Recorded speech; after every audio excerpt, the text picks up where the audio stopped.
the Ashigaru Yari.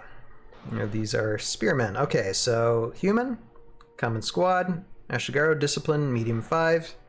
Of course, Einar is the general. Encircle, special attack. Range 1, attack 6. If 3 Ashigaru Yari you control are adjacent to the same enemy figure, they may roll their attack dice as one combined attack. The defending figure compares height to the lowest Ashigaru Yari to determine any height advantage.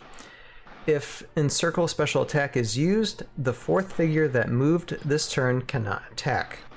So 1 life, move 5 spaces, range 1, attack 2 dice, defense 1, 40 points. So I mean, it's a low point level. So thoughts on these guys? They're pretty bad.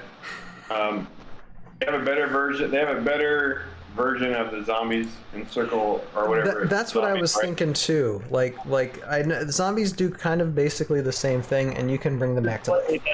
It is slightly better. What's interesting is when Encircle special attack is used, the 4th figure that moved this turn cannot attack. Mm-hmm. Instead of one of the 4 figures that you move this turn cannot attack, it has to be the 4th figure that you move this turn. Mm-hmm. Like, that's really bad writing in my opinion. But anyway, moving on. Instead of saying one of the 4 figures, the 4th figure. Yeah, it's interesting. You have to.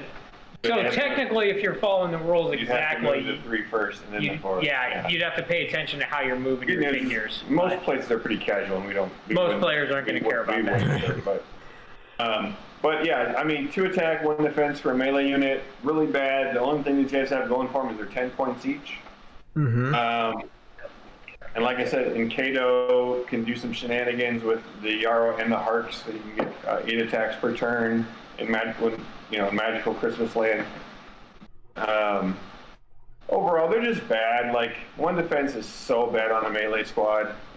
Like, so bad on a melee squad. Like, this is better than 0 for the Vinox. But yeah. But yeah, I mean, these are bad. These are like, you're looking at D minus F range units. They're really bad. Let's see here, and this is one thing Valtner said earlier. All my Ashigaru and talking about the Yari have droopy spears. Yeah, when it comes, I think from what I have, yeah, some of the spears kind of get droopy a bit.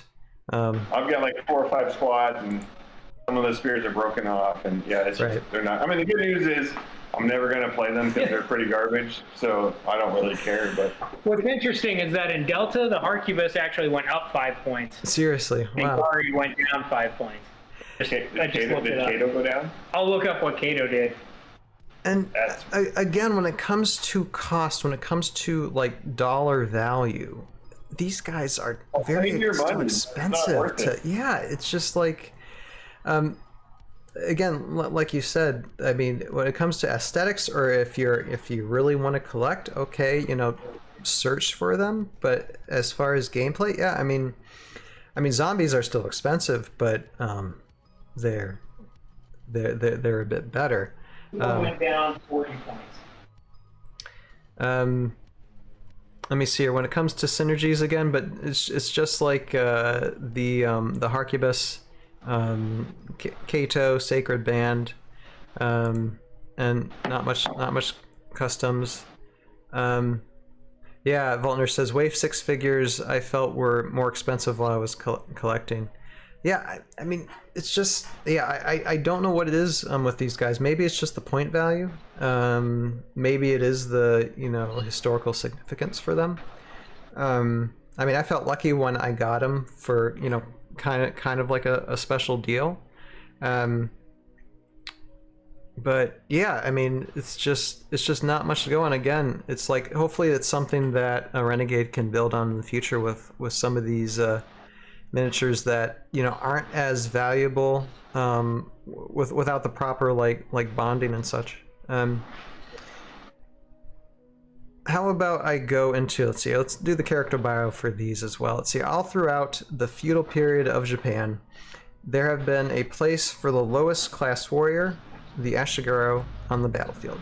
Despite the lack of fighting skills such as samurais, the Ashigaru was nevertheless an important part of the overall battlefield strategy, overcoming more skilled opposition with sheer numbers. The Ashigaru became a central force in group combat, forming the backbone of the army. The Ashigaru Yari were light-foot soldiers outfitted with typical conical helmets, minimal armor, and spears. Their level of training varied, but a good army of Ashigaru would hold their ranks and provide the needed support on the battlefield. It is this discipline that Einar sought in the Ashigaru Yari to support his warriors and battlefield strategy. Even on Valhalla, the Ashigaru have a place to fight among the most powerful warriors ever assembled by Einar. Now, actually, and I just had a thought. Would it be possible that they would be kind of like a formidable army if you had, like, say, like 3 or 4 squads of them? Would numbers make a difference? I know that's very expensive, but would numbers make a difference at all? One defense is horrible in melee. It's not going to cut it. You're going to die every time somebody attacks you. Okay. Yeah. When it comes to the numbers, all right. Because you figure they're the same price as Death Reavers, and Death Reavers got 4 defense. And Death Reavers will kill them with 1 attack. This is true. Yep. Yeah, defensive 1 kind of kills it. All right. Well, again, this is kind of a downer for these guys, but again, valuable in, like, when it comes to money, but when it comes to championships, not as valuable. But that's the Ashigaru Yari. Taking a look at these squads and heroes.